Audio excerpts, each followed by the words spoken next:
இறைவா நேயர்களுக்கு வணக்கம். இந்த 2026 சனி வக்ர பெயர்ச்சி என்னவெல்லாம் மாற்றங்களை கொடுக்க போகுது, என்னமெல்லாம் ஏற்றங்களை கொடுக்க போகுது, வாழ்க்கையில் என்னென்ன விஷயங்கள்ல எதிர்பார்ப்போட காத்திருக்க நாங்க ரொம்ப ஜாக்கிரதையா இருக்கணும் அப்படிங்கிற உங்களுடைய பல கேள்விகளுக்கு பதில் சொல்ல காத்திருக்காரு ஜோதிட பேரறிஞர் ஐயா திரு AR பாலகிருஷ்ண ரெட்டி அவர்கள். சார வணக்கம் சொல்லி வரவேற்கலாம். சார் வணக்கம். இறைவா நேயர்களுக்கு என் அன்பு வணக்கங்கள். இந்த 2026 சனி வக்ர பெயர்ச்சி அப்படிங்கிறது எப்படிப்பட்ட மாற்றங்களை கடகம் ராசிக்கு கொண்டு வந்து தரப்போகுது? கொஞ்சம் கவனமா இருக்க வேண்டிய காலம். ஏன்னா இப்பதான் அவங்களுக்கு அஷ்டமி சனி முடிஞ்சு பாக்கியஸ்தானத்துக்கு போனாரு. அப்படியோ எப்பா கண்டக சனி 2.5 வருஷம், ஆமா அஷ்டமி சனி 2.5 வருஷம் முடிஞ்சது அப்படின்னு ஒரு 3 மாசமா மூச்சு விட்டாங்க. ஆனா இப்ப அவர் பின்னோக்கி பார்க்க போறார். இந்த நேரத்துல ராகு கேது மாற போறாங்க. இது வரைக்கும் சனீஸ்வரருக்கு இருந்த குரு பார்வை இல்லை. குடும்பமாக்கு தனஸ்தானத்துக்கு குரு போக போகிறார். இப்படி கொஞ்சம் பிரச்சனைகள்.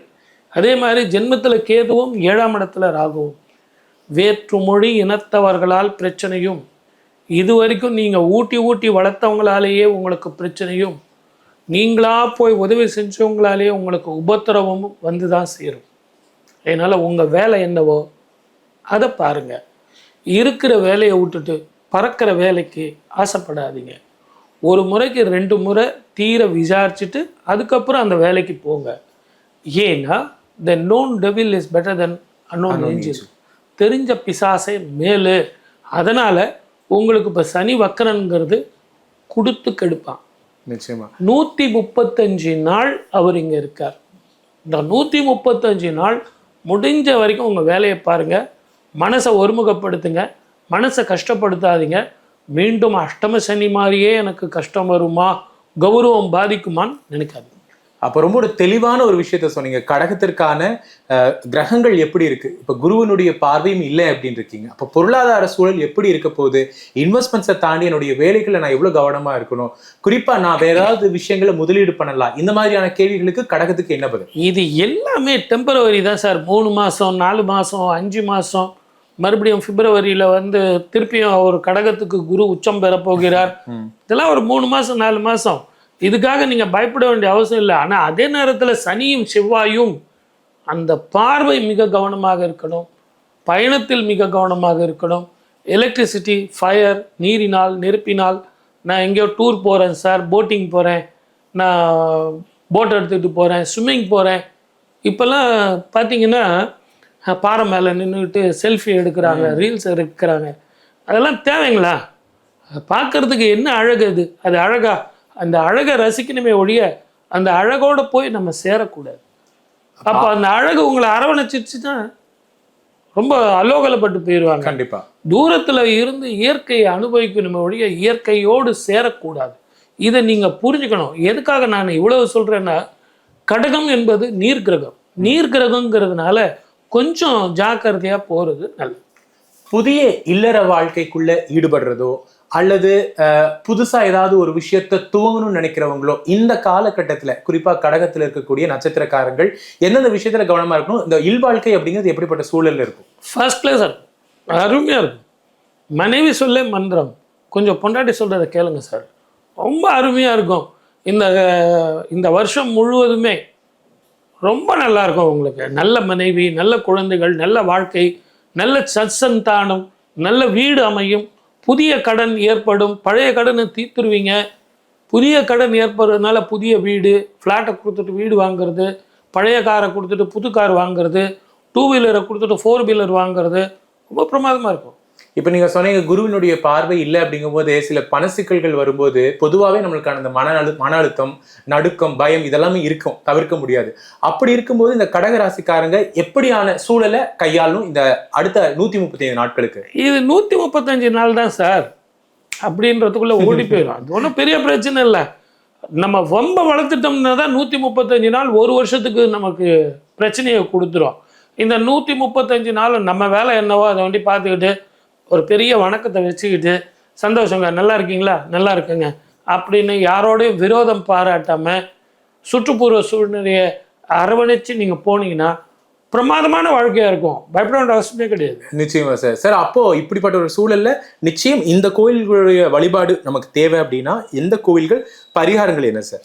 திருநள்ளாறு அப்படிங்கிற ஸ்தலத்துக்கு போயிட்டு சுவாமியை வழிபட்டு வந்தீங்கன்னா தர்பாரண்யேஸ்வரர் அவருடைய பார்வை பட்டாலே எவ்வளவு பெரிய பிரச்சனைகளும் தீரும். குரு பார்வை இல்லைனா கூட தர்பாரண்யேஸ்வருடைய பார்வை இருந்ததுன்னு வச்சுங்க, சனீஸ்வரருடைய தாக்கம் இருக்காது. சனி பெயர்ச்சினா வேற, சனி வக்கரம்னா வேற. சனி பெயர்ச்சினா ஃபார் எக்ஸாம்பிள் இப்போ மீனத்தில் இருக்கார், மீனத்தில் இருந்து மேஷத்துக்கு மாறும் காலத்தை வந்து சனி பெயர்ச்சின்னு சொல்லுவாங்க. ஆனால் சனி வக்கரம் அப்படிங்கிறத சனி வந்து கும்பத்துக்கு வந்து திரும்பி பார்ப்பார், அவருடைய நிழல் வந்து கும்பம் வரைக்கும் வரும். இதை தான் சனி வக்கரம்னு சொல்கிறோம். பொதுவாகவே எல்லா கிரகங்களும் வக்கரம் அப்படிங்கும்போது அந்தந்த கிரகங்கள் வக்கரமாகும். அந்த சனி பெயர்ச்சி, சனி வக்கரன் மாத்திரம் ஒரு சின்ன ரகசியம் இருக்குது. சனி தானாக வக்கரம் ஆவறதில்லை. சனியோட வீட்டுக்கு 3, 5ஆம் இடத்தும் வரைக்கும் செவ்வாய் எந்த காலத்துலலாம் பயணம் செய்கிறாரோ அந்த காலத்தில் சனி வக்கரமாயிடும். இதுதான் ரகசியம். அப்போ சனி வக்கரம் ஆகிறதுக்கும் செவ்வாய் 3, 4, 5ஆம் வீட்டுக்கு வர்றதுக்கும் நிறைய தொடர்புகள் உண்டு. இது வெப்ப கிரகம், இது நீர் கிரகம். யார் வெப்ப கிரகம்? செவ்வாய்.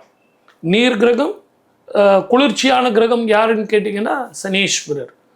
ஸோ நெருப்புக்கிட்ட வந்து குளிர்ச்சி வந்தால் எப்படி இருக்கும்? உருகும். அதனால தான் இயற்கை அழிவுகள் நீரினால், நெருப்பினால், வெள்ளத்தினால், போர் பதட்டத்தினால், அதே மாதிரி மத கலவரங்களால், ஆட்சியாளர்களுக்கு பிரச்சனையாகவும் நிறைய பிரச்சனைகள் ஒரே வைப்ரேஷனோடு இருக்கக்கூடிய காலமாக இது இருக்கிறதுக்கான காரணம் அந்த சனியும் செவ்வாயும். நீங்கள் கூட நம்ம இறைவா டிவியில் பார்த்தீங்கன்னா ஆங்கில புத்தாண்டு, தமிழ் புத்தாண்டு, சனி பெயர்ச்சி, தமிழ் புத்தாண்டில் இதெல்லாம் நம்ம ரொம்ப விளக்கமாக நம்ம சொல்லியிருக்கோம். குரு பயிற்சியிலையும் சொல்லியிருந்தீங்க. குரு பயிற்சியிலையும் சொல்லியிருக்கோம். இது எதற்காக அப்படின்னு கேட்டிங்கன்னா, கிரக மாறுதல்கள் வர்ற நேரங்களில் பஞ்சபூதங்களினுடைய பிரச்சனைகள் இருக்கும். குறிப்பாக தமிழ்நாட்டிலையும் இதனுடைய பிரச்சனைகள் இருக்கும். இந்த வருடம் அதிகமான மழையும் சில இடங்களில் வறட்சியும் இது இருக்கத்தான் செய்யும். தண்ணீர் பஞ்சம் ஒரு சில இடங்களில் வரும், ஒரு சில இடங்களில் அதிகமான மழை பெஞ்சு அதற்கான பிரச்சனைகள் வரும். அதே நேரத்தில் போர் முடிஞ்சிருச்சு, ஒப்பந்தம் ஆயிடுச்சு அப்படின்னு எல்லாரும் சொன்னாங்க. ஆனால் ஒப்பந்தம் முடிஞ்ச பிறகு கூட மீண்டும் போர் அப்படின்னு சொல்லிட்டு ஒரு இடத்துல இருந்தால் பரவாயில்ல, ஒரு பக்கம் ரஷ்யா, இன்னொரு பக்கம் அமெரிக்காவும் ஈரானும். இந்தியாவிலையும் வருமா அப்படின்னா வருவதற்கான வாய்ப்புகள் இந்த சனியும் செவ்வாயும் இருக்கிறதுனால அதிகம். ஆகவே பயணத்தில் கவனமாக இருக்கணும். 12 ராசிக்காரர்களும் கொடுக்கல் வாங்கல் மிக ஜாக்கிரதையாக இருக்கணும். படிக்கிற பிள்ளைங்க பள்ளிக்கு போய் படிக்கிறத பார்க்கணும். கல்லூரியில் போய் நம்ம வேலை என்னவோ அதை வண்டி பார்க்கணும். டைவர்ஷன் இருக்கக்கூடாது.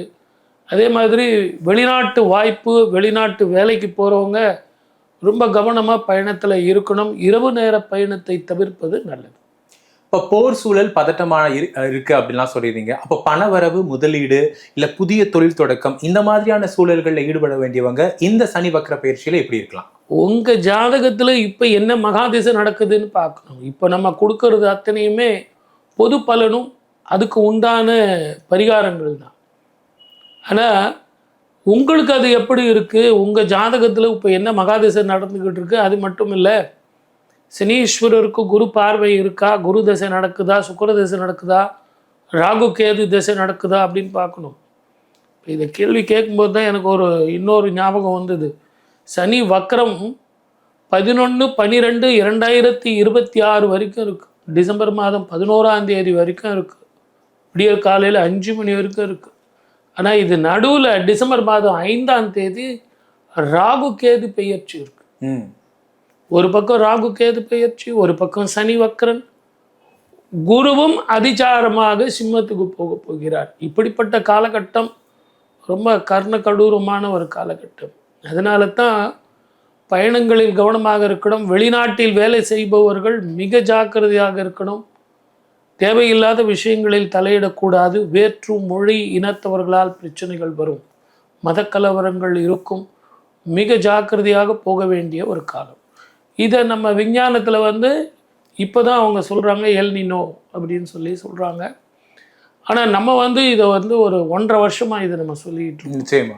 ஆகவே இது மக்கள் எல்லாம் இந்த 12 ராசிக்காரர்களும் எப்படியெல்லாம் இருக்கணும்னு நீங்களும் கேள்வி கேட்க போகிறீங்க, நம்மளும் நிறைய சொல்ல போகிறோம். இப்போ நீங்கள் போன தடவை குரு பயிற்சி பேசும்போது கூட சொல்லியிருந்தீங்க சூழல் எப்படி இருக்குது அப்படின்னு கேட்டிங்கன்னா, நிறைய இயற்கை பேரிடர்களால் நம்ம எதிர்பார்க்க வேண்டிய மோசமான சூழல்கள் இருக்கக்கூடிய காலகட்டம்னு சொன்னீங்க ஒரு 2 மாதத்துக்கு முன்னாடி. இப்போ அந்த சூழலில் தொடர்ந்து பார்த்தீங்கன்னா வடக்கு மாநிலங்கள் எல்லாமே பாதிக்கப்பட்டு இருக்கு. ஏன் தெற்கு மாநிலம்னு சொல்லக்கூடிய வயநாட்டிலையுமே பாதிப்பு மறுபடியும் பிரச்சனை இல்லைங்களா இருக்கு. அப்போ நிச்சயமா இப்போ நீங்க சொல்லுங்க ஐயா, அஜாக்கிரதையா இருக்காதீங்க, ஜாக்கிரதையா இருங்க, இரவு பயணங்களை தவிர்த்துருங்க, அப்படி உடல்நல பாதுகாப்போட இருங்கன்னு சொல்றீங்க. பொது பரிகாரங்களா, பொதுவா இந்த கோயில்களுக்கு வழிபாடு இல்ல வீட்டுல இந்த சூழல்ல இருக்கக்கூடிய பரிகாரங்கள்னு ஏதாவது? இது வந்து அந்த பூமியினுடைய தட்பவெட்ப நிலையே டோட்டலா மாறுது. இதுக்கு நீங்க இறைவனை வழிபட்டாலும் சரி, கிரக வழிபாடு செஞ்சாலும் சரி, இது வந்து பொதுவா எல்லாருக்கும் பாதிக்கக்கூடியது. இது வேணா அந்த சிக்கல்ல நம்ம மாட்டாம வேணா தப்பிக்கிறதுக்கு இறை வழிபாடு ஒரு வழிகோலாக இருக்கும். ஆனால் நீங்கள் அந்த வயநாட்டில் பார்த்தீங்கன்னா மனசுக்கு அப்படியே பதபதைக்குது. அவங்கள ஓடி வராங்க, அது ஓடி வந்து பிடிச்சிருது. அது மனசுக்கு ரொம்ப கஷ்டமாக இருக்குது. இயற்கையோடு நம்ம போட்டி போட முடியாது. நிச்சயமா சார். அதனால தான் பரிகாரம் சொல்லுங்கன்னு சொல்கிறீங்களே, நான் பரிகாரம் இதுக்கு சொல்கிறேன் கேட்டுங்க. என்ன பரிகாரம்னா, நீர்நிலையில் வீடு கட்டாதீங்க, நீர் பாதையில் வீடு கட்டாதீங்க, ஏரிக்குள்ளே போய் வீடு கட்டாதீங்க, கடற்கரை ஓரமாக வீடு கட்டாதீங்க. இதெல்லாம் கவர்மெண்ட் ஏற்கனவே ரூல்ஸ் அண்ட் ரெகுலேஷன் சொல்லியிருக்காங்க இல்லையா? நீங்கள் பரிகாரம்னு சொல்கிறதுனால நவ கிரகங்களை பரிகாரம் பண்ணுறதை விட இயற்கையோடு ஒட்டி வாழ நம்ம கற்றுக்கணும். இயற்கையை எதிர்த்து வாழ பழகக்கூடாது. இப்போ பாதுகாப்பான ஒரு சூழலில் நம்ம இருக்கிறது ரொம்ப அவசியமானது. கண்டிப்பாக நீங்கள் சொன்னது அதுதான் உண்மை. 2வது, அரசாங்கம் ஒவ்வொருத்தருக்கும் பாதுகாப்பு தருமா? தர முடியாது. நம்ம பாதுகாப்பை நம்ம பார்த்துக்கணும். அதே நேரத்தில் நம்ம பாதுகாப்பாக இருந்தால் பக்கத்தில் இருக்கிறவங்களும் பாதுகாப்பாக இருக்கும். நிச்சயமா சார். நீங்கள் ஒன்றும் இல்லை, குப்பையை இங்கே போடாதீங்க அப்படின்னு சொன்னால் அந்த குப்பைக்கு தொட்டிக்கு பக்கத்தில் தான் போடுறோம். கண்டிப்பாக. அப்போ அதை வாடுறவங்க எவ்வளோ கஷ்டப்படுவாங்க. நிச்சயமா. ஆகவே முதல்ல நமக்கு நாமே நம்மளை மாற்றிக்கணும்.